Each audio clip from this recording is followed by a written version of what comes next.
Hello বন্ধুরা, তোমরা সবাই কেমন আছো? আশা করি তোমরা সবাই ভালো আছো, আমিও ভালো আছি। তো দেখতে তো পাচ্ছ সকাল সকাল আমি স্নান টান কইরা রেডি। তো আজকে খিতা তোমরা তো সবাই জানো, আজকে বিপত্তারিণীর পূজা।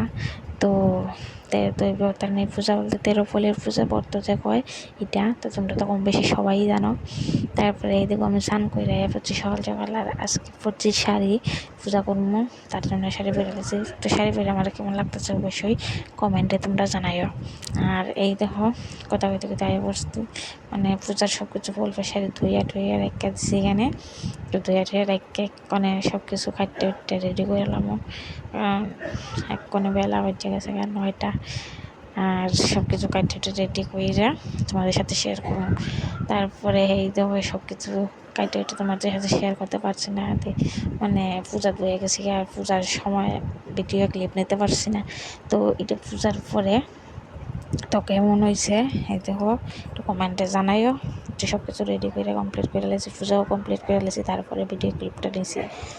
কারণ পূজা করবার সময় কেউ আসছিল না যে ভিডিও করে দিব, তার জন্য ভিডিও আর ক্লিপ নিতে পারছি না।